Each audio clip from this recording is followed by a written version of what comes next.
A chuva batia forte contra as janelas da casa quando Helena abriu a porta naquela noite de maio.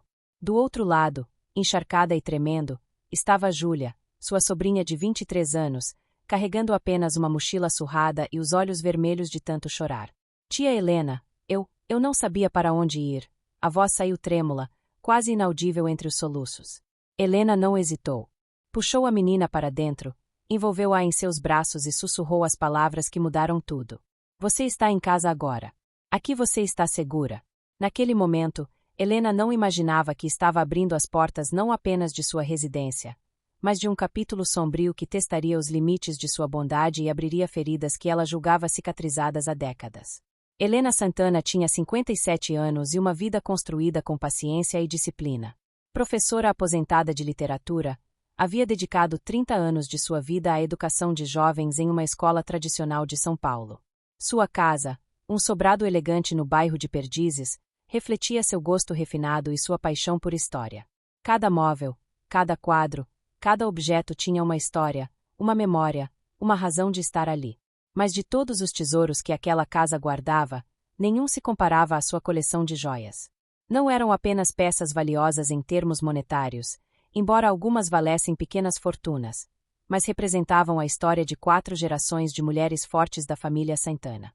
O broche de safira que pertencera à sua bisavó, Dona Amélia, uma imigrante portuguesa que chegou ao Brasil com apenas uma trouxa de roupas e aquela joia escondida no forro do vestido. O colar de pérolas que sua avó Beatriz usou no dia de seu casamento, em 1948, numa cerimônia que reuniu a alta sociedade paulistana. Os brincos de esmeralda que sua mãe, Clarice, recebeu de presente aos 18 anos, antes de conhecer o destino cruel que a esperava. Helena guardava essas joias em um cofre antigo, de madeira nobre com detalhes em bronze, que ficava escondido no armário de seu quarto. Poucas pessoas sabiam de sua existência. E menos ainda conheciam a combinação que o abria. Júlia era filha de Ricardo, o irmão mais novo de Helena. Um homem problemático, viciado em jogos de azar desde a juventude, Ricardo havia causado inúmeros desgostos à família ao longo dos anos. Seu casamento com Mariana durou apenas 6 anos, tempo suficiente para trazer Júlia ao mundo e se separarem numa briga jurídica amarga que dividiu bens, custódias e ressentimentos. Helena sempre procurou manter distância dos dramas de Ricardo, mas nunca conseguiu ignorar completamente a existência da sobrinha. Via a menina esporadicamente, em reuniões de família cada vez mais raras, e percebia nela um misto de inteligência e fragilidade que a comovia. Júlia cresceu entre 2 mundos, o da mãe, que se casou novamente com um empresário bem-sucedido e construiu uma nova família, e o do pai, que mergulhava cada vez mais fundo nas dívidas e na autodestruição. Aos 18 anos, Júlia saiu de casa. Segundo contou naquela noite chuvosa, entre lágrimas e pausas dolorosas, ela havia tentado fazer faculdade de design de moda, mas abandonou no 2º semestre. Trabalhou em lojas, cafés, até como recepcionista em uma clínica veterinária. Relacionamentos tóxicos se sucederam, cada um deixando marcas mais profundas. O último havia sido especialmente destrutivo. Um homem 10 anos mais velho, possessivo e violento, que a deixava e voltava num ciclo vicioso de manipulação. Ele me bateu, tia, Júlia confessou naquela primeira noite, as palavras saindo como confissões dolorosas. Ontem à noite, ele me bateu porque eu quis sair para ver uma amiga. Eu não posso voltar para lá. E minha mãe, ela disse que eu escolhi essa vida, que preciso aprender com minhas próprias decisões. Helena sentiu o coração apertar. Como uma mãe podia dizer algo assim para a própria filha? Mas não era hora de julgar Mariana ou qualquer outra pessoa. Júlia precisava de ajuda, de um teto, de segurança. Você pode ficar aqui o tempo que precisar, Helena disse, segurando as mãos frias da sobrinha. Mas com uma condição, você vai recomeçar. Vai buscar ajuda, vai se reconstruir. Essa casa é um refúgio, não um esconderijo. Júlia concordou entre soluços, prometendo que seria diferente, que aproveitaria aquela chance, que jamais decepcionaria a tia que abria as portas quando todos as fechavam. Os primeiros dias foram de adaptação. Helena preparou o quarto de hóspedes, um cômodo aconchegante com vista para o jardim, com roupa de cama cheirosa e flores frescas no criado mudo. Júlia parecia uma criança perdida, movendo-se pela casa com cautela, como se temesse quebrar algo ou fazer algum ruído que a expulsasse daquele refúgio. Helena estabeleceu uma rotina gentil mas firme. Café da manhã às 8, conversa sobre planos para o dia, incentivo para que Júlia procurasse ajuda psicológica e começasse a pensar em seu futuro. A sobrinha parecia receptiva, grata, por vezes até entusiasmada com a possibilidade de recomeço. Sabe, tia, eu sempre admirei você, Júlia disse uma manhã, enquanto tomavam café na varanda. Você é tão forte, tão independente. Construiu uma vida bonita sozinha. Eu queria ser assim. Você pode ser, Helena respondeu com um sorriso encorajador. Mas primeiro você precisa curar as feridas que carrega. Força não é não sentir dor, é enfrentá-la. Júlia assentiu, os olhos marejados novamente. Era uma jovem bonita, com os cabelos castanhos longos e ondulados, olhos amendoados que herdara do pai e uma fragilidade que despertava instintos protetores em quem a conhecia. Mas havia algo mais naquele olhar, algo que Helena não conseguia decifrar completamente. Uma sombra, uma inquietação, um segredo guardado nas camadas mais profundas. As semanas iniciais transcorreram com relativa tranquilidade. Júlia começou a fazer terapia com uma psicóloga recomendada por Helena, participava das tarefas domésticas e até cozinhava ocasionalmente, preparando pratos que dizia ter aprendido com a avó paterna. Helena apreciava a companhia, a casa que estivera silenciosa por tanto tempo agora tinha vida, conversas, risadas esporádicas. Mas foi justamente nesse período de aparente harmonia que as primeiras sementes da desconfiança começaram a germinar. Tudo começou com um brinco. Um pequeno par de brincos de ouro branco com minúsculos diamantes que Helena havia comprado numa viagem a Paris, anos atrás. Não eram peças do acervo familiar histórico, mas tinham valor sentimental porque representavam uma fase feliz de sua vida, quando ainda era casada com Marcos, antes do divórcio que a deixará marcada. Helena procurou os brincos por dias. Revirando gavetas, checando a caixa de joias comum que ficava na penteadeira, olhando embaixo de móveis. Nada. Simplesmente haviam sumido. Talvez você tenha deixado no banheiro da escola quando foi aquela palestra, Júlia sugeriu, solícita, quando Helena mencionou o sumiço. Ou quem sabe caiu em algum lugar quando você estava arrumando o quarto. Helena concordou, preferindo acreditar em sua própria distração a considerar alternativas mais perturbadoras. Tinha 57 anos, talvez sua memória não fosse mais tão confiável quanto antes. Talvez realmente tivesse perdido os brincos. Mas então desapareceu um anel.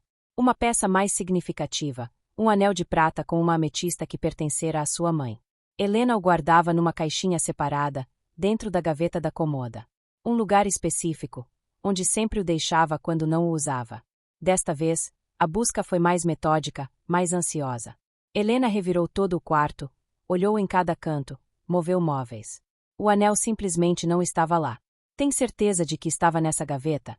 Júlia perguntou quando Helena, visivelmente perturbada, mencionou o sumiço durante o jantar.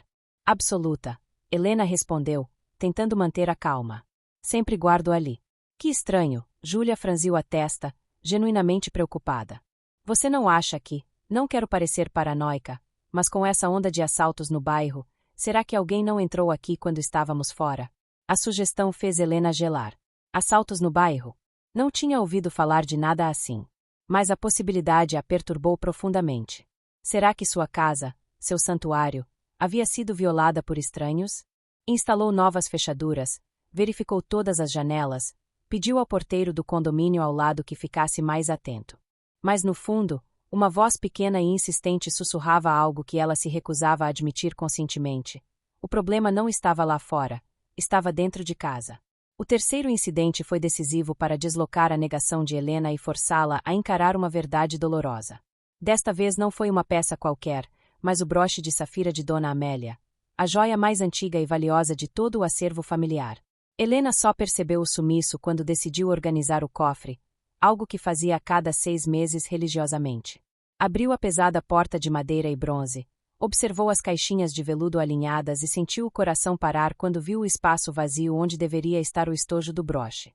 As mãos tremiam quando ela retirou cada caixinha, abrindo uma por uma, verificando conteúdos, reorganizando, rezando para que tivesse guardado em lugar diferente. Mas não havia erro. O broche havia sumido. E desta vez, Helena não conseguiu encontrar desculpas. O cofre estava trancado, ninguém além dela conhecia a combinação. Ninguém, exceto. A memória veio nítida, cristalina, dolorosa. 3 semanas atrás, Quando Júlia estava organizando o quarto de Helena para uma faxina geral que havia insistido em fazer como forma de agradecimento. Helena estava tomando banho quando ouviu a sobrinha chamá-la, perguntando onde guardar alguns lenços de seda. Saiu do banheiro enrolada na toalha, atravessou o quarto, abriu o armário para mostrar a gaveta certa.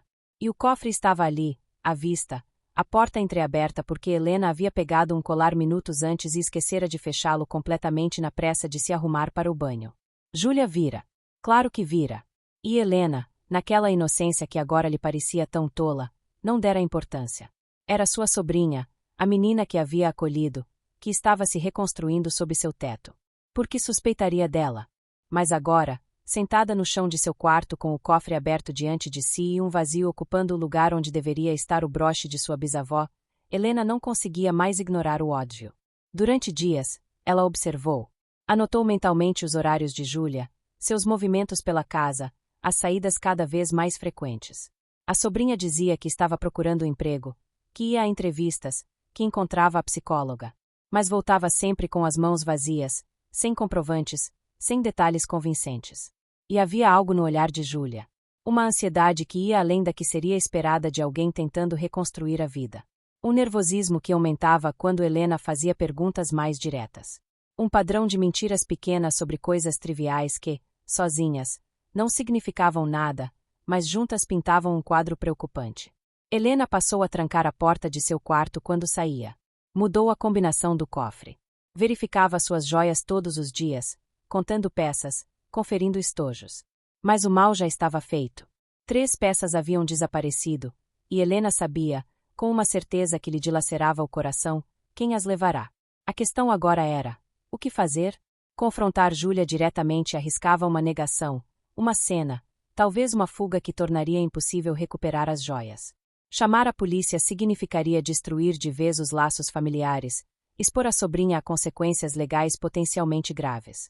Expulsar a menina de casa sem provas concretas a colocaria novamente em risco, talvez nas mãos daquele homem violento do qual fugira. Helena se viu presa numa teia de dilemas morais. Cada decisão parecia errada, cada caminho pavimentado com consequências dolorosas. Foi então que decidiu agir com estratégia. Precisava de provas, de confirmação, de entender o que estava acontecendo antes de tomar qualquer atitude drástica. Porque talvez, apenas talvez, houvesse uma explicação. Talvez Júlia estivesse sendo coagida, chantageada, ameaçada. Talvez aquele ex-namorado abusivo tivesse encontrado uma forma de manipulá-la mesmo à distância. Helena queria acreditar nisso. Precisava acreditar que a sobrinha que acolhera não era simplesmente uma ladra sem escrúpulos, mas alguém em situação desesperadora que tomara decisões terríveis por motivos que, se compreendidos, poderiam ser perdoados.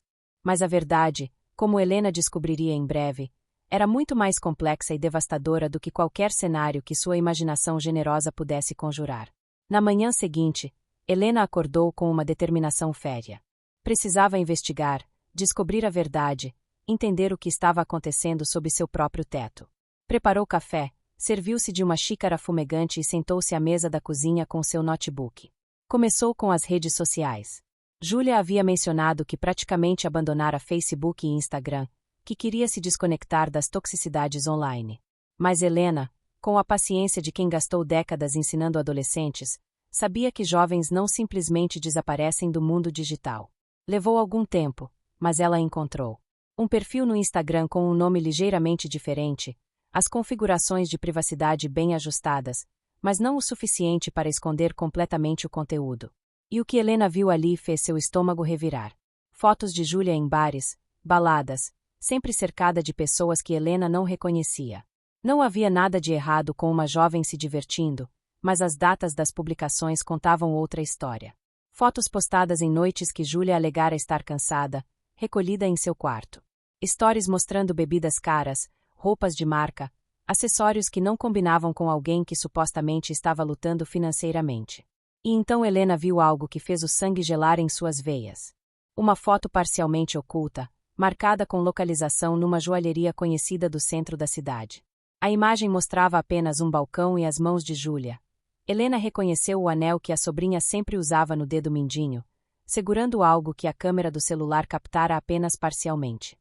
Helena ampliou a imagem, seus dedos tremendo sobre o touchpad do notebook. E ali, desfocado mas inconfundível, estava o brilho azul característico de uma safira. O broche. Júlia estava vendendo o broche de Dona Amélia. As lágrimas vieram então, silenciosas e amargas. Helena permaneceu sentada na cozinha vazia, a xícara de café esfriando em suas mãos, enquanto a realidade se impunha com uma clareza brutal. Não havia coerção, não havia ameaças externas, não havia explicação redentora.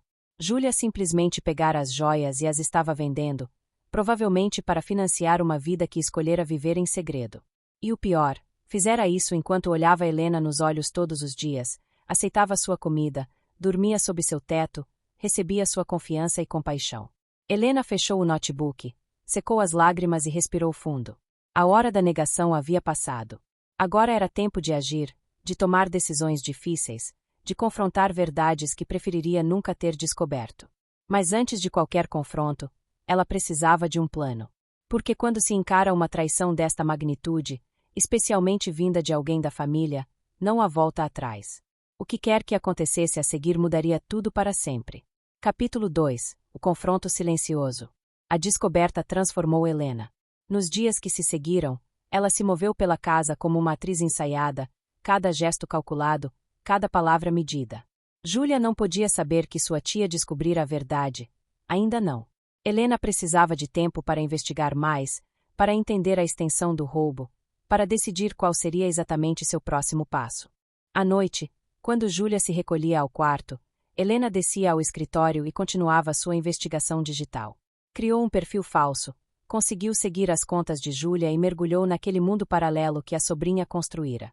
Quanto mais descobria, mais seu coração partia. Júlia não estava apenas vendendo as joias.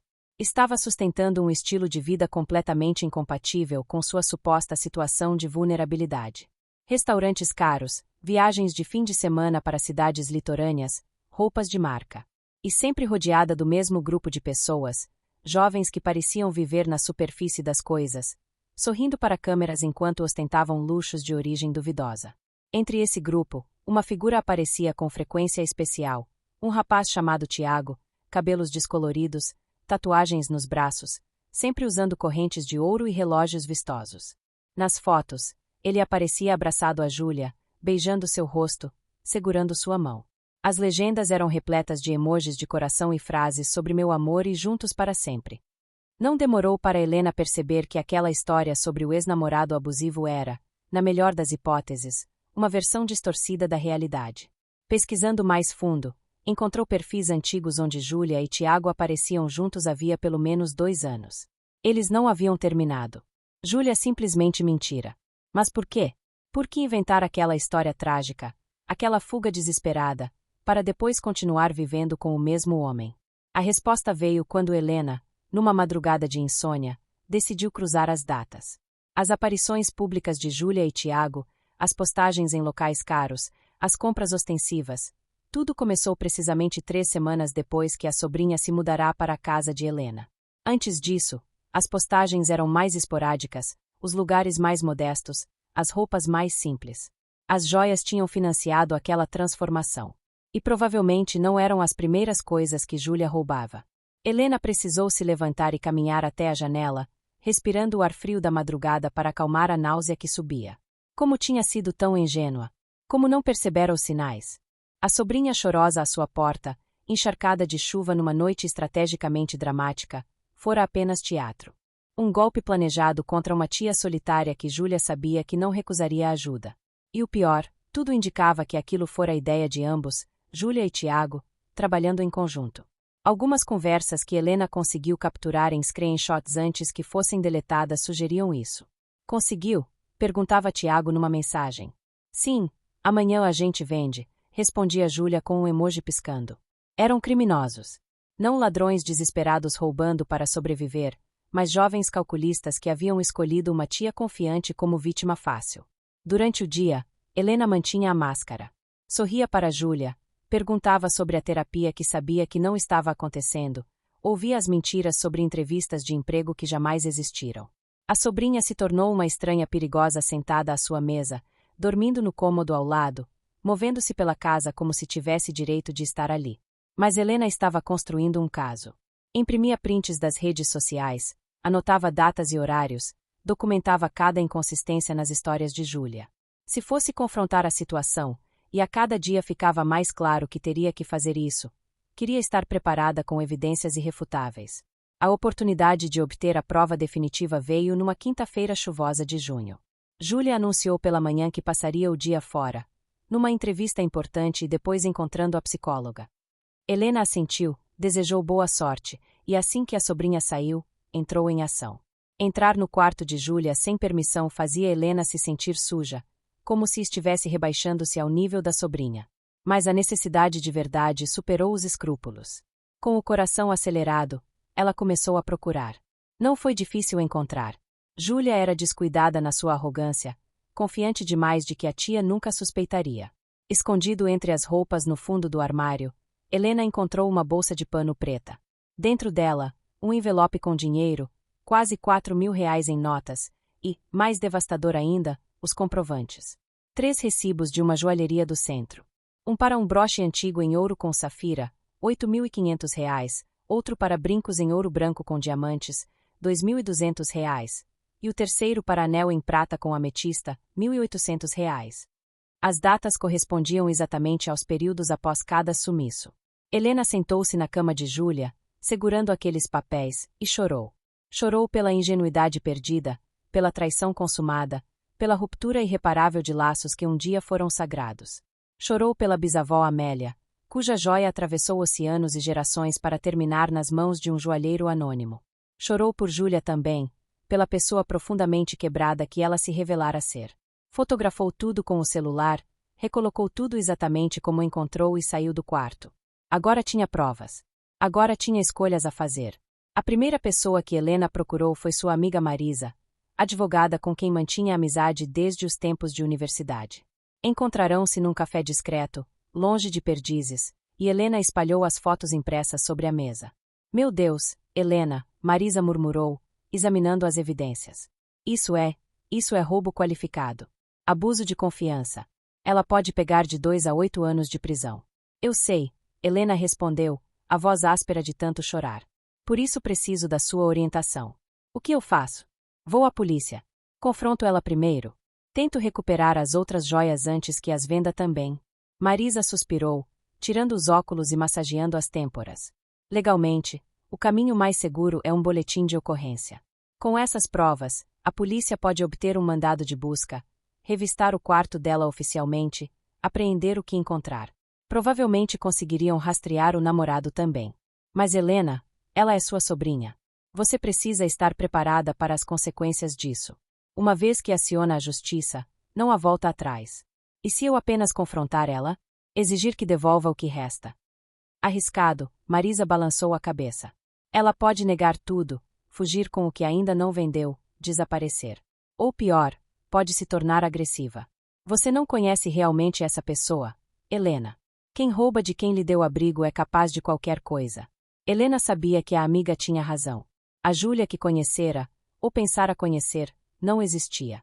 Era uma ficção cuidadosamente construída para manipular emoções e roubar o que tinha valor. Mas tem outra questão, Marisa continuou, pegando a mão de Helena. A família. Seu irmão, a mãe dela, outros parentes. Como eles vão reagir quando isso se tornar público? Porque vai se tornar, Helena. Processos criminais são registros públicos. A história vai vazar, as pessoas vão falar. Você precisa estar pronta para isso também. Helena não tinha falado com Ricardo em anos. O irmão era um capítulo encerrado em sua vida, alguém que escolhera caminhos destrutivos e arrastara todos ao seu redor para o caos. Mas ele ainda era o pai de Júlia. Mesmo sendo um péssimo pai, ainda era pai. Deixa eu pensar mais um pouco, Helena disse finalmente. Só mais alguns dias. Preciso ter certeza de como quero proceder. Marisa concordou, mas não sem um aviso final. Não demore muito. E por favor, seja cuidadosa em casa. Tranque suas portas à noite, guarde seus documentos importantes. Se ela perceber que você sabe, não subestime o que alguém desesperado é capaz de fazer. Helena voltou para casa naquela tarde carregando um peso imenso. Júlia estava lá, assistindo TV na sala, comendo pipoca como se fosse uma quinta-feira normal em vez do dia em que a vida de ambas mudará irrevogavelmente. Oi, tia! Ela chamou alegremente. Como foi seu dia? Tranquilo, Helena mentiu, forçando um sorriso. E o seu? Como foi a entrevista? Ah, acho que foi bem. Eles disseram que vão me ligar na semana que vem. Mais uma mentira, proferida com tanta facilidade que Helena sentiu vontade de vomitar. Em vez disso, assentiu, murmurou algo sobre estar cansada e subiu para o quarto. Aquela noite foi a mais longa da vida de Helena. Deitada na cama, observando as sombras dançarem no teto, ela revisitou cada decisão que a trouxera até ali. Deveria ter sido mais cautelosa ao acolher Júlia. Deveria ter investigado a história da sobrinha antes de abrir as portas. Ou o erro era ainda mais antigo, nos anos em que se afastara da família e permitirá que Júlia crescesse sem orientação, sem um modelo feminino forte que talvez pudesse tê-la colocado num caminho diferente? Mas Helena sabia que aqueles pensamentos eram armadilhas. Júlia era uma adulta, responsável por suas próprias escolhas. Ninguém a forçara a mentir, a roubar, a trair alguém que lhe oferecerá nada além de bondade. Aquelas eram escolhas dela, e as consequências também deveriam ser. Na manhã seguinte, Helena tomou uma decisão. Antes de acionar qualquer mecanismo legal, ela daria a Júlia uma chance, não de redenção completa, isso era impossível agora, mas de ao menos tentar fazer o certo. Esperou até a tarde, quando ambas estavam em casa. Preparou chá, serviu em xícaras de porcelana que haviam pertencido à sua avó e chamou Júlia para uma conversa na sala. Preciso falar com você sobre algo sério. Helena começou, mantendo a voz firme apesar do coração acelerado. Júlia franziu a testa, colocando o celular de lado. Claro, tia. Aconteceu algo. Você poderia dizer isso. Helena respirou fundo. Júlia, algumas das minhas joias desapareceram. Joias muito importantes, com valor sentimental imenso. A expressão de Júlia mudou sutilmente. Foi rápido, um microsegundo de pânico que ela imediatamente mascarou com preocupação ensaiada. O quê? Sério? Quais joias? Você acha que alguém invadiu a casa? Não acho que alguém invadiu, Helena disse calmamente. Por que essas joias estavam em lugares que só alguém de dentro da casa poderia acessar? O silêncio que se seguiu foi denso, carregado de tensão. Júlia a encarou, os olhos calculando rapidamente qual seria a melhor resposta. Tia, você está insinuando que eu peguei suas joias. A voz saiu trêmula, ofendida na medida certa. Não estou insinuando. Helena manteve o tom neutro. Estou te dando a oportunidade de me contar a verdade. De explicar o que aconteceu e talvez encontrarmos uma solução juntas. Não posso acreditar nisso. Júlia se levantou, as mãos tremendo teatralmente. Eu vim para cá fugindo de uma situação horrível. Você me acolheu, e agora está me acusando de roubar. Que tipo de pessoa você acha que eu sou? Helena permaneceu sentada, observando a performance. Era impressionante, realmente. Se não tivesse visto as provas com os próprios olhos, talvez acreditasse naquela indignação. O tipo de pessoa que vendeu o broche de safira da minha bisavó por R$ 8.500 numa joalheria do centro, Helena disse calmamente. Os brincos de diamante por 2.200. E o anel de ametista da minha mãe por 1.800. O rosto de Júlia empalideceu. Por um momento, a máscara caiu completamente, revelando algo que Helena nunca vira antes. Puro cálculo frio, sem emoção, sem remorso. Mas foi apenas um instante. Rapidamente, Júlia recompôs-se, mudando de estratégia. Eu posso explicar, ela sussurrou, as lágrimas surgindo sob comando. Tia, eu estava desesperada. O Tiago, ele tem problemas. Ele me ameaçou, disse que ia me machucar se eu não conseguisse dinheiro. Eu não sabia o que fazer. Tiago, o namorado abusivo do qual você supostamente fugiu. Helena arqueou uma sobrancelha. O mesmo Tiago com quem você foi para Ubatuba no fim de semana passado e postou fotos abraçados num resort de luxo. Júlia abriu a boca, fechou-a, tentou encontrar palavras. Pela primeira vez desde que chegará naquela noite de chuva, ela estava sem roteiro, sem uma mentira pronta. Você estava me espionando. A indignação voltou, mas desta vez soava oca. Estava me protegendo, Helena corrigiu. Júlia, vou ser muito clara. Você tem duas opções. A primeira, você me conta toda a verdade agora, devolve o dinheiro que ainda não gastou e me ajuda a recuperar as joias que ainda podem ser recuperadas. Se fizer isso, não vou à polícia. Você deixa esta casa hoje, nunca mais entra em contato comigo, mas não vai presa. E a segunda? Júlia perguntou, a voz baixa. A segunda é eu fazer um boletim de ocorrência amanhã de manhã com todas as provas que reuni. Recibos, fotos das redes sociais, testemunhas que podem confirmar sua localização quando alegava estar em outros lugares. Você será processada por roubo qualificado e abuso de confiança. Pode pegar até 8 anos de prisão, segundo minha advogada. O silêncio voltou a dominar a sala. Helena observou as emoções passarem pelo rosto da sobrinha: raiva, medo, cálculo, desespero. Finalmente, Júlia desabou no sofá, enterrando o rosto nas mãos. Não foi para ser assim, ela murmurou. Como era para ser então? Helena perguntou, genuinamente curiosa. Só ia ser 1 ou 2 peças. Só para nos ajudar a sair de uma situação apertada. Mas então foi tão fácil. E o dinheiro acabava tão rápido. E você nunca percebeu, então acharam que podiam continuar. Helena completou, a amargura tingindo cada palavra. Você e Tiago planejaram isso desde o início, não foi? A história do namorado abusivo, a fuga dramática na chuva, tudo foi teatro para ganhar minha confiança e acesso à casa. Júlia não respondeu, mas o silêncio era confissão suficiente. Quanto já gastaram? Helena perguntou. Arriscado, Marisa balançou a cabeça. Ela pode negar tudo, fugir com o que ainda não vendeu, desaparecer. Ou pior, pode se tornar agressiva. Você não conhece realmente essa pessoa, Helena. Quem rouba de quem lhe deu abrigo é capaz de qualquer coisa. Helena sabia que a amiga tinha razão.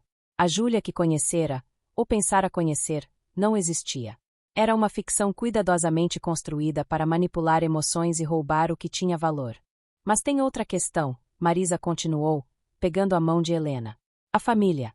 Seu irmão, a mãe dela, outros parentes. Como eles vão reagir quando isso se tornar público? Porque vai se tornar, Helena. Processos criminais são registros públicos. A história vai vazar, as pessoas vão falar. Você precisa estar pronta para isso também. Helena não tinha falado com Ricardo em anos. O irmão era um capítulo encerrado em sua vida, alguém que escolhera caminhos destrutivos e arrastara todos ao seu redor para o caos. Mas ele ainda era o pai de Júlia. Mesmo sendo um péssimo pai, ainda era pai. Deixa eu pensar mais um pouco, Helena disse finalmente. Só mais alguns dias. Preciso ter certeza de como quero proceder. Marisa concordou, mas não sem um aviso final. Não demore muito. E por favor, seja cuidadosa em casa. Tranque suas portas à noite, guarde seus documentos importantes. Se ela perceber que você sabe, não subestime o que alguém desesperado é capaz de fazer. Helena voltou para casa naquela tarde carregando um peso imenso. Júlia estava lá, assistindo TV na sala, comendo pipoca como se fosse uma quinta-feira normal em vez do dia em que a vida de ambas mudará irrevogavelmente. Oi, tia! Ela chamou alegremente. Como foi seu dia? Tranquilo, Helena mentiu, forçando um sorriso. E o seu? Como foi a entrevista? Ah, acho que foi bem. Eles disseram que vão me ligar na semana que vem. Mais uma mentira, proferida com tanta facilidade que Helena sentiu vontade de vomitar. Em vez disso, assentiu, murmurou algo sobre estar cansada e subiu para o quarto. Aquela noite foi a mais longa da vida de Helena. Deitada na cama, observando as sombras dançarem no teto, ela revisitou cada decisão que a trouxera até ali. Deveria ter sido mais cautelosa ao acolher Júlia. Deveria ter investigado a história da sobrinha antes de abrir as portas. Ou o erro era ainda mais antigo, nos anos em que se afastara da família e permitirá que Júlia crescesse sem orientação, sem um modelo feminino forte que talvez pudesse tê-la colocado num caminho diferente? Mas Helena sabia que aqueles pensamentos eram armadilhas. Júlia era uma adulta, responsável por suas próprias escolhas. Ninguém a forçara a mentir, a roubar, a trair alguém que lhe oferecerá nada além de bondade. Aquelas eram escolhas dela, e as consequências também deveriam ser. Na manhã seguinte, Helena tomou uma decisão. Antes de acionar qualquer mecanismo legal, ela daria a Júlia uma chance, não de redenção completa, isso era impossível agora, mas de ao menos tentar fazer o certo. Esperou até a tarde, quando ambas estavam em casa. Preparou chá, serviu em xícaras de porcelana que haviam pertencido à sua avó e chamou Júlia para uma conversa na sala. Preciso falar com você sobre algo sério, Helena começou, mantendo a voz firme apesar do coração acelerado. Júlia franziu a testa, colocando o celular de lado. Claro, tia. Aconteceu algo. Você poderia dizer isso. Helena respirou fundo. Júlia, algumas das minhas joias desapareceram. Joias muito importantes, com valor sentimental imenso. A expressão de Júlia mudou sutilmente. Foi rápido, Um microsegundo de pânico que ela imediatamente mascarou com preocupação ensaiada. O quê? Sério? Quais joias? Você acha que alguém invadiu a casa? Não acho que alguém invadiu, Helena disse calmamente. Por que essas joias estavam em lugares que só alguém de dentro da casa poderia acessar? O silêncio que se seguiu foi denso, carregado de tensão. Júlia a encarou, os olhos calculando rapidamente qual seria a melhor resposta.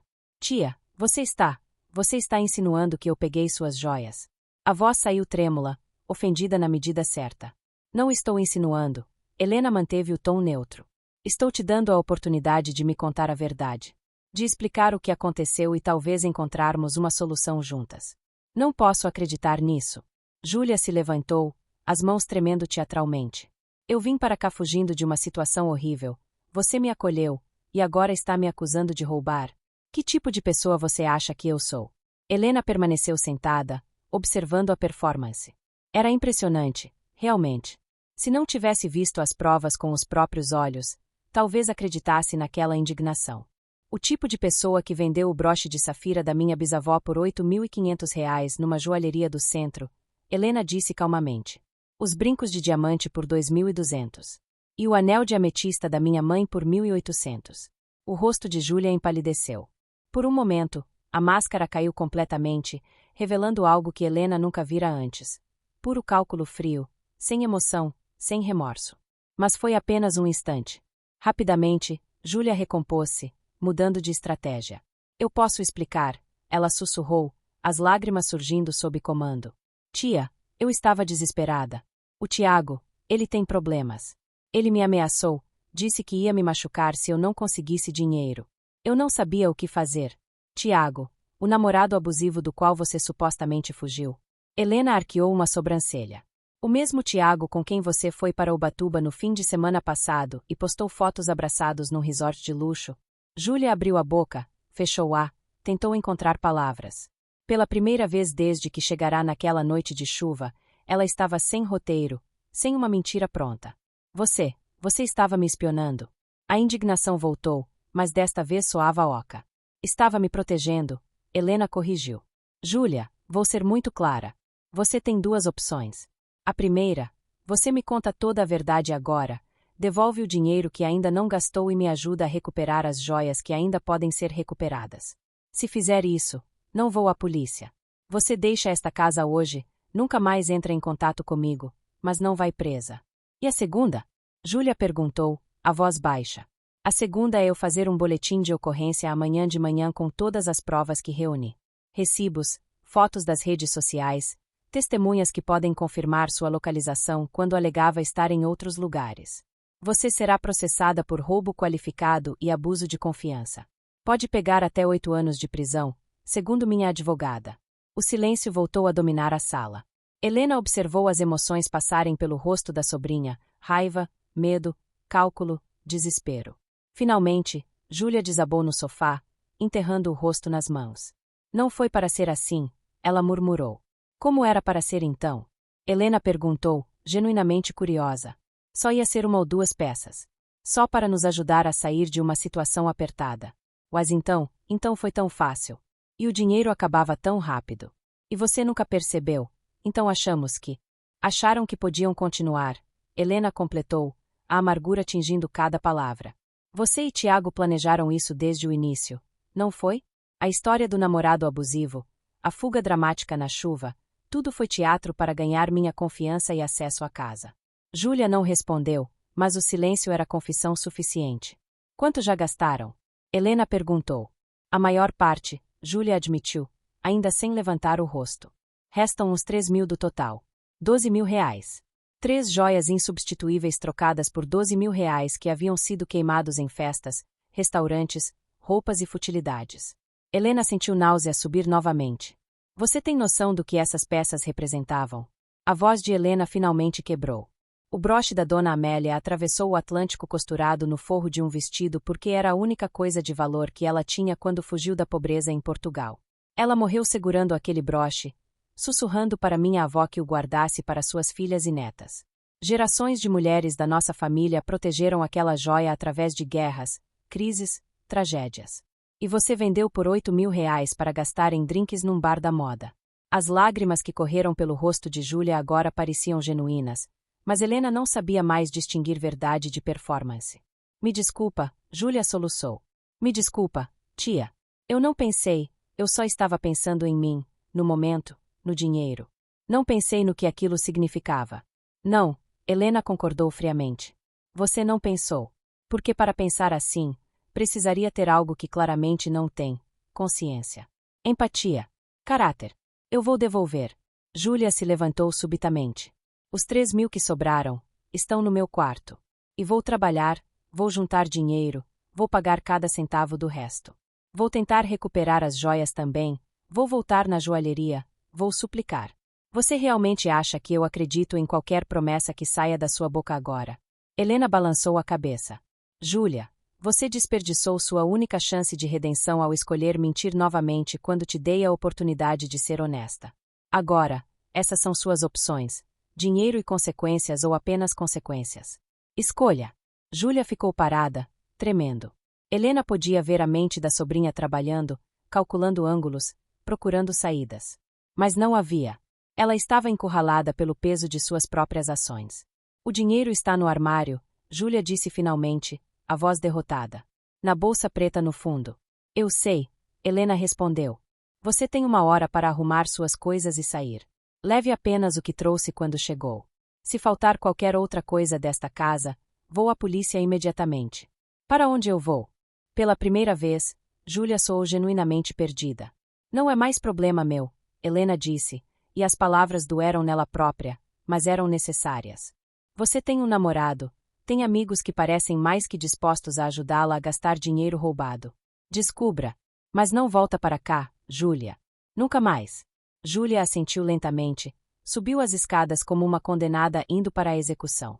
Helena permaneceu sentada na sala, ouvindo os sons vindos do andar de cima, gavetas sendo abertas, roupas sendo jogadas na mochila, soluços abafados. 50 minutos depois, Júlia desceu carregando a mesma mochila surrada que trouxera e a bolsa preta com o dinheiro. Seus olhos estavam vermelhos, o rosto inchado. Parou na porta da sala, onde Helena ainda estava sentada. Tia, existe alguma chance de você me perdoar algum dia? A pergunta saiu pequena, infantil. Helena a encarou por um longo momento antes de responder. Sinceramente, não sei. Talvez com o tempo. Mas Júlia, entenda uma coisa. Perdão não significa esquecer ou permitir que você volte à minha vida. Significa apenas que um dia eu conseguirei pensar em você sem sentir essa dor. Mas esse dia está muito longe ainda. Júlia assentiu, as lágrimas escorrendo silenciosamente. Virou-se para ir embora, mas Helena a chamou uma última vez. Júlia, uma coisa. Por quê? Porque eu. Tínhamos tantas outras pessoas na família que você poderia ter enganado. Por que escolheu justamente quem abriu as portas sem hesitar? A sobrinha ficou de costas por um momento antes de responder. Por isso mesmo. Porque você era a única que abriria as portas sem perguntas. A única que realmente se importaria. Tiago disse que isso te tornava a vítima perfeita. E com essas palavras devastadoras, Júlia saiu pela porta, deixando Helena sozinha numa casa que de repente parecia muito maior e muito mais vazia. Os dias que se seguiram à partida de Júlia foram os mais solitários que Helena experimentara em anos. A casa, antes silenciosa mas confortável, agora ecoava com ausências. Ela se pegava preparando café para 2 pessoas, ouvindo barulhos que não existiam, esperando conversas que não viriam mais. Mas pior que a solidão era a sensação de traição que a perseguia como uma sombra. Helena se questionava incessantemente. Como não percebera? Que sinais ignorara? Será que havia algo de errado nela? Alguma falha de caráter que a tornava vítima fácil? Marisa tentou consolá-la durante um almoço na semana seguinte. Você não fez nada de errado, Helena. Foi compassiva, generosa. O erro foi dela, não seu. Mas fui ingênua, Helena insistiu, mexendo distraidamente na salada. Acreditei em cada palavra sem questionar. Que tipo de pessoa faz isso? Uma pessoa boa, Marisa respondeu firmemente.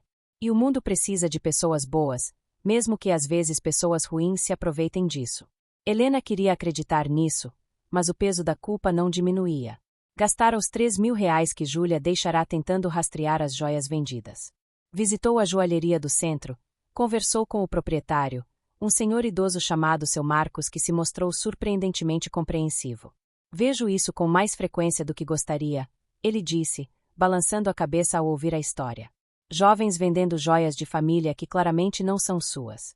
Às vezes pergunto, mas, não sou policial. Só um comerciante tentando sobreviver. O broche de safira, Helena insistiu, mostrando fotos antigas. Ele ainda está aqui? Posso comprá-lo de volta? Seu Marcos consultou os registros, mas as notícias foram desanimadoras.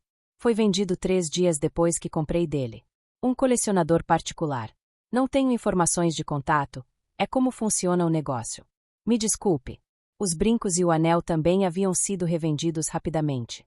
Peças de qualidade sempre tinham mercado. Helena saiu da joalheria com o coração ainda mais pesado, se é que isso era possível. As joias estavam perdidas, dispersas em coleções de estranhos que jamais conheceriam suas histórias, seus significados, o sangue e suor de gerações que elas representavam. Foi então que Helena tomou a decisão que vinha adiando. Precisava contar para a família. Não toda a verdade sórdida, isso seria expor Júlia de forma irreparável, mas o suficiente para que todos soubessem o que acontecerá. A ligação para Ricardo foi a mais difícil. Eles não falavam havia 4 anos, desde a última discussão sobre dinheiro que ele pedirá emprestado e nunca devolveu. O telefone tocou várias vezes antes que ele atendesse, a voz rouca de quem acordara tarde demais num dia de semana. Alô? Ricardo, sou eu. Helena. Silêncio do outro lado. Depois. Helena. Aconteceu algo. Sim. É sobre Júlia. Ela contou então uma versão editada dos eventos, que acolhera a sobrinha, que algumas joias haviam desaparecido, que confrontara Júlia e ela admitira ter pegado emprestado para lidar com uma emergência, mas que as coisas se complicaram. Omitiu os detalhes mais devastadores, os recibos, o planejamento deliberado, o namorado cúmplice. Não posso acreditar que você está acusando minha filha de roubo, Ricardo respondeu, a voz subindo. Sempre soube que você tinha algo contra mim, mas ir atrás da Júlia? Ricardo, ela confessou, Helena disse calmamente, embora sentisse raiva ferver por dentro. Não estou inventando nada. Só estou te informando porque você é o pai dela e merece saber. Onde ela está agora? Não sei. Ela saiu daqui há uma semana.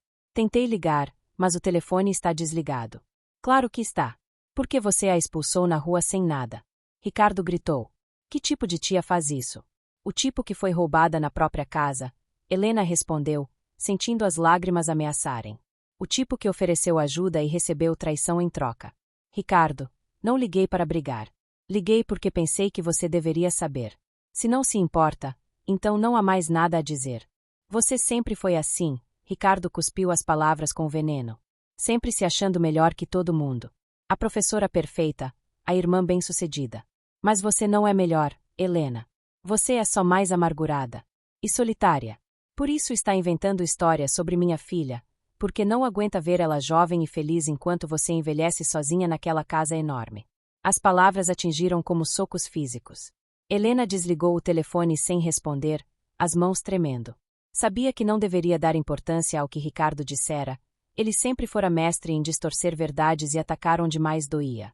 Mas as palavras ecoavam em sua mente, solitária, amargurada, inventando histórias.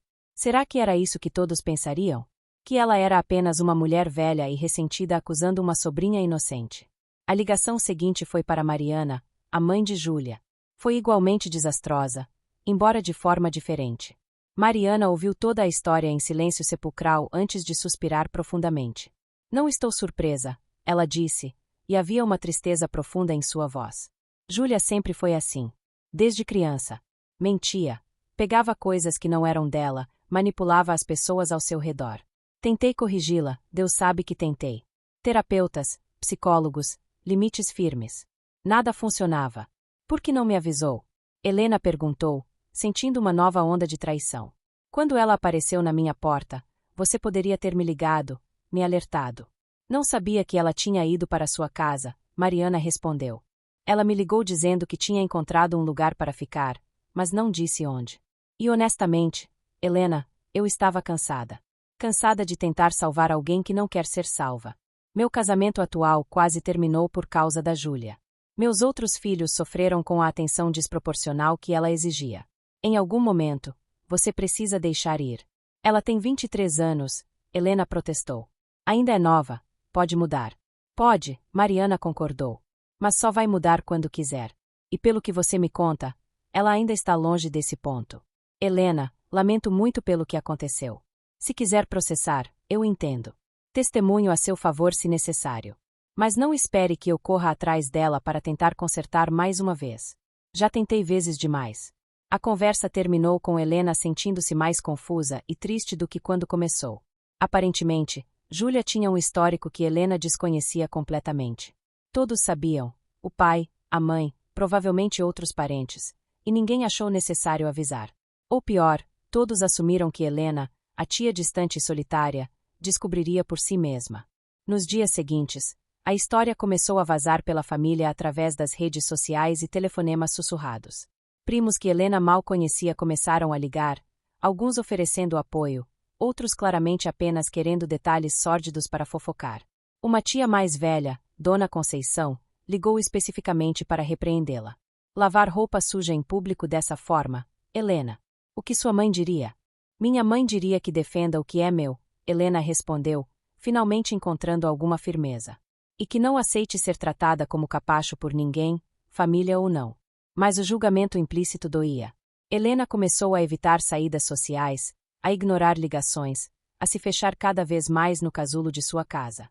A tristeza se transformou em depressão, uma névoa cinzenta que tornava difícil sair da cama algumas manhãs. Foi Marisa quem finalmente a sacudiu dessa letargia, aparecendo sem avisar numa tarde de julho com uma garrafa de vinho e determinação no olhar.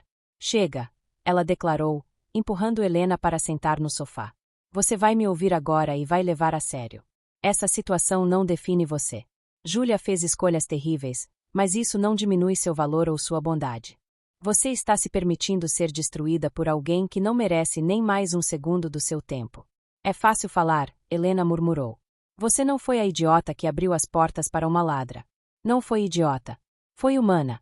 Helena, se começarmos a evitar ser bondosos porque algumas pessoas vão se aproveitar disso, então os ruins vencem. Eles destroem não apenas nossos bens, mas nossa capacidade de confiar, de amar, de ajudar. Não dê a Júlia esse poder sobre você. As palavras penetraram lentamente na névoa que envolvia Helena. Marisa tinha razão. Estava permitindo que Júlia roubasse não apenas joias, mas sua paz de espírito, sua confiança nas pessoas, sua vontade de viver plenamente. O que eu faço então? Helena perguntou, e pela primeira vez em semanas, havia um lampejo de vontade de lutar. Primeiro, decide se vai processar ou não. Se for, vamos fazer direito, com toda a documentação necessária. Se não for, então aceita essa decisão e segue em frente. Mas fica no meio termo, remoendo e se torturando, não é opção. Helena pensou por longos minutos, sopesando opções. Processar Júlia traria alguma justiça, mas também prolongaria a dor, manteria a situação viva por meses ou anos enquanto o processo tramitava. E no fim, o que ganharia? Júlia não tinha bens para ressarcir o prejuízo.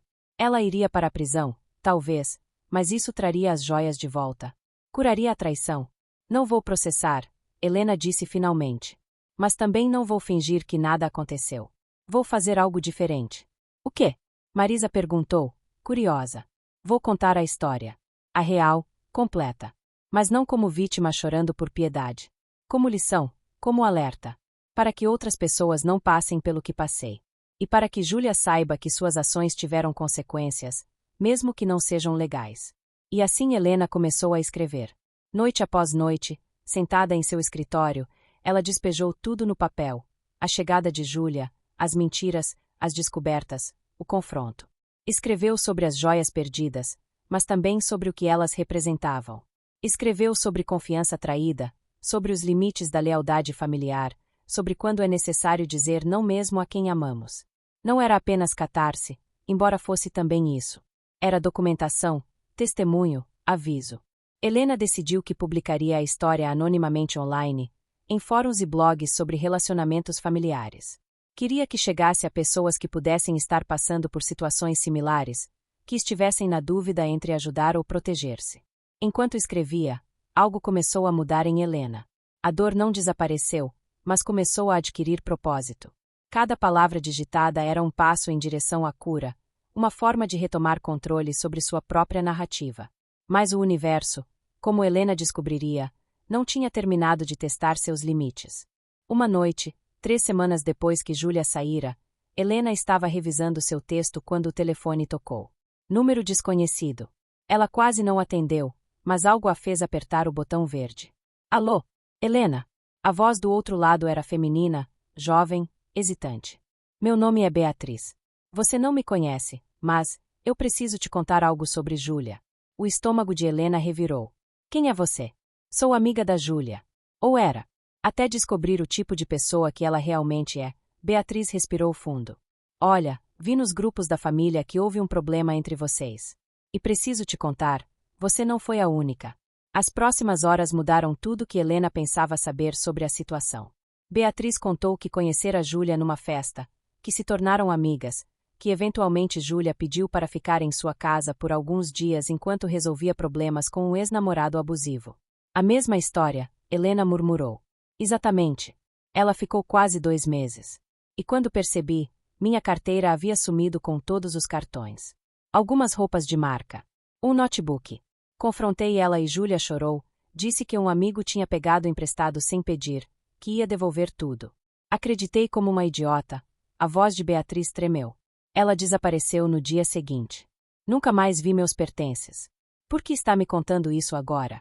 Helena perguntou. Porque vi que você estava sofrendo. E porque descobri que não fui só eu, nem só você. Tem pelo menos mais 3 meninas que Júlia fez isso. Sempre a mesma história, namorado abusivo, preciso de ajuda, choro fácil. Ela nos escolhe especificamente, mulheres mais velhas, sozinhas, com recursos. E nos esvazia. Helena sentiu náusea. Júlia não era apenas uma ladra oportunista. Era uma predadora serial, repetindo o mesmo golpe conscientemente, refinando sua técnica a cada vítima. Tem mais, Beatriz continuou. O Tiago não é namorado dela. É tipo, parceiro. Ele aplica golpes similares em homens. Eles trabalham em equipe, encontrando vítimas vulneráveis e explorando. Vi mensagens entre eles planejando tudo. É um negócio para eles. Helena tinha que sentar.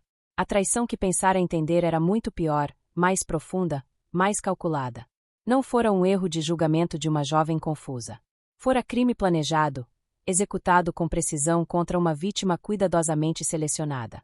Por que você e as outras não foram à polícia? Helena perguntou.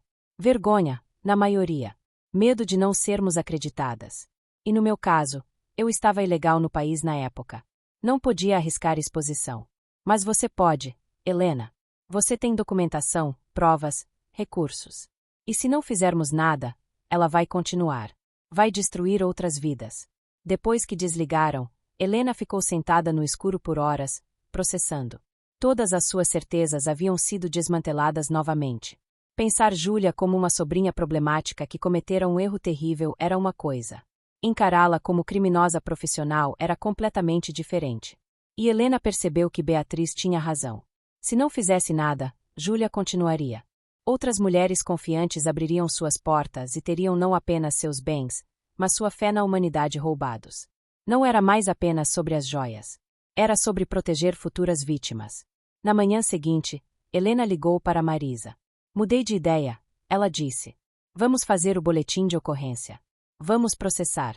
E vamos fazer barulho suficiente para que Júlia não consiga repetir isso tão facilmente. Marisa não hesitou. Vou preparar tudo. E Helena? Você está fazendo a coisa certa. Pela primeira vez desde que Júlia saíra de sua casa, Helena sentiu algo além de dor e confusão. Sentiu determinação. Propósito. A certeza de que estava tomando as decisões corretas pelas razões certas. A guerra que começara com um broche de safira roubado estava longe de terminar. Mas agora Helena estava pronta para lutar.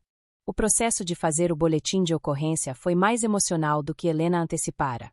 Sentada numa sala fria e institucional da delegacia, ela teve que revirar cada detalhe doloroso da traição, descrevendo as joias com precisão, relatando as mentiras de Júlia, expondo sua própria vulnerabilidade para estranhos que preenchiam formulários com expressões neutras. O delegado responsável, um homem de meia idade chamado Ferreira, ouviu tudo com atenção crescente. Quando Helena mencionou Beatriz e as outras vítimas, ele parou de escrever e a encarou diretamente. A senhora está dizendo que há um padrão? Múltiplas vítimas usando o mesmo modus operandi? Sim, Helena confirmou, passando os contatos que Beatriz lhe fornecera. Pelo menos 4 mulheres que eu saiba. Provavelmente mais. Ferreira assentiu lentamente, tamborilando os dedos na mesa. Isso muda as coisas. Deixa de ser um caso isolado de furto doméstico e passa a ser possível esquema organizado de estelionato. Vou precisar conversar com essas outras vítimas, coletar depoimentos. Se conseguirmos estabelecer o padrão, podemos enquadrar tanto a Júlia quanto esse tal Tiago em crimes mais graves. As semanas seguintes foram de investigação intensa. Beatriz e outras 2 vítimas concordaram em prestar depoimento, apesar dos medos e da vergonha. Uma delas, Sandra, contou uma história particularmente devastadora. Júlia havia ficado em sua casa por 3 meses, criará laços profundos com os filhos de Sandra, tornará-se praticamente parte da família. Quando finalmente roubou e desapareceu, os danos foram além do material. As crianças choraram por semanas, sentindo a perda de alguém que consideravam uma irmã mais velha. Ela não rouba apenas objetos, Sandra disse a Helena quando se encontraram para coordenar os depoimentos. Rouba confiança, segurança, a capacidade de acreditar nas pessoas. É um tipo de violência que não deixa marcas físicas, mas que mutila mesmo assim. Enquanto a investigação policial progredia, Helena continuava seu processo pessoal de cura. A escrita tornou-se terapêutica, mas não suficiente. Marisa sugeriu que procurasse ajuda profissional, e Helena finalmente concordou, começando sessões com uma psicóloga especializada em trauma e traição. O que você está sentindo é completamente válido, a terapeuta, doutora Carmen, explicou na 3ª sessão. Traição por pessoas próximas ativa os mesmos centros de dor no cérebro que traumas físicos. Não é exagero, não é fraqueza. É uma ferida real que precisa de tempo para cicatrizar. Mas quanto tempo? Helena perguntou, exausta. Quando vou parar de acordar no meio da noite repassando cada conversa, cada momento em que poderia ter percebido? Não há prazo fixo, doutora. Carmen respondeu gentilmente. Mas posso te dizer que ficar presa no e se só prolonga o sofrimento. Júlia tomou decisões conscientes de te enganar. Você não falhou em perceber porque não é paranoica ou cínica. Essas não são falhas, são virtudes que infelizmente foram exploradas. Lentamente, com ajuda profissional e apoio de amigos verdadeiros, Helena começou a reconstruir sua vida emocional. Voltou a lecionar, aceitando um convite para dar um curso de literatura na universidade local.